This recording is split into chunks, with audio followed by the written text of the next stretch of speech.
Hi friends, இன்றைக்கி நம்ம பார்க்க போகிற ரெசிபி கலத்தப்பங்க. ஒரு கப்பு பச்சரிசி மாவு இருந்தால் போதும், ரொம்ப சூப்பராக டேஸ்டியாக கேரளா ஸ்டைலில் ஒரு கலத்தப்பம் செய்யலாம் வாங்க. இதுக்கு நான் மெஷரிங் கப்பில் ஒரு கப் அளவுக்கு பச்சரிசி எடுத்துக்கிறேன். நீங்கள் எந்த பச்சரிசி வேணாலும் எடுத்துக்கலாம், மாவு பச்சரிசி அல்லது நம்ம பொங்கலுக்கு யூஸ் பண்ணுற பச்சரிசி எது வேணாலும் எடுத்துக்கோங்க. அதை நல்லா வாஷ் பண்ணிவிட்டு ஒரு 3 மணி நேரம் நல்லா ஊற வச்சு எடுத்துக்கோங்க. அரிசி நல்லா ஊறி வரணும், அப்போ தான் நமக்கு நல்லா அரைப்பட்டு வரும். இதை நம்ம நைஸாக அரைக்க போகிறோம். இப்போ இந்த ஊற வச்ச அரிசியை ஒரு மிக்ஸி ஜாருக்கு மாற்றிக்கிறேன். இது கூட ஒரு 2 ஸ்பூன் அளவுக்கு வடித்த சாதம் ஆட் பண்ணிக்கலாம். 2 ஸ்பூன் போதும், ரொம்ப அதிகமாக சேர்க்காதீங்க. இப்போ நம்ம எந்த கப்பில் மெஷர் பண்ணமோ அதே கப்பில் அரை கப் அளவுக்கு தேங்காய் துருவல் ஆட் பண்ணிக்கலாம். இது கூட 1 ஸ்பூன் அளவுக்கு ஜீரகம் ஆட் பண்ணிக்கலாம். ஜீரகம் ஃப்ளேவர் உங்களுக்கு பிடிக்காது அப்படின்னா நீங்கள் இதை ஸ்கிப் பண்ணிக்கலாம், இல்லைனா கொஞ்சமாக ஆட் பண்ணிக்கலாம். இது கூட இந்த ஸ்வீட்டுக்கு தேவையான உப்பு ஆட் பண்ணிக்கலாம். நம்ம வெல்லம் சேர்த்து செய்ய போகிறோம், அதனால் உப்பை பார்த்து ஆட் பண்ணிக்கலாம். இது நல்லா தண்ணி ஊற்றி நல்லா இந்த அளவுக்கு நைஸாக அரைச்சி எடுத்துக்கலாங்க. இந்த கலத்தப்ப மாவு நமக்கு இந்த மாதிரி ஆப்ப மாவு மாதிரி கொஞ்சம் தண்ணியாக தான் இருக்கணும், அதனால் தேவையான அளவு தண்ணி விட்டு அரைச்சிக்கலாம்.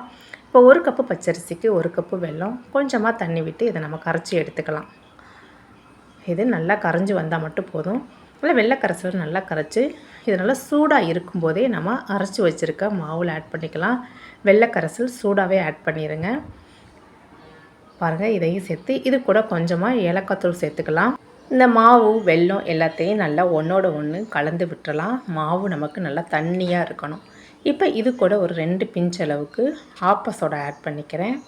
ஆப்ப சோடா சேர்த்து நல்லா கலந்து விட்டுறலாங்க. இது நல்லா ஆப்ப மாவோட நல்லா கொஞ்சம் தண்ணியாக இருக்கணும். இந்த கன்சிஸ்டன்சிக்கு நமக்கு மாவு இருக்கணும். இப்போ ஒரு ஆப்பச்சட்டியில் 2 ஸ்பூன் அளவுக்கு நெய் ஆட் பண்ணி பல்லாக கட் பண்ண ஒரு 1/4 மூடி தேங்காயை உள்ளே சேர்த்துக்கிறேன். அதையும் சேர்த்து நல்லா செவக்க வறுத்து இதை ஓரமாக எடுத்து வச்சுக்கலாம். இப்போ அதே ஆப்பச்சட்டியில் 1 ஸ்பூன் அளவுக்கு நெய் விட்டு நல்லா சட்டி சூடாக ஆனதுக்கப்புறம் நம்ம எடுத்து வச்சுருக்க மாவை உள்ளே சேர்த்துக்கலாம்.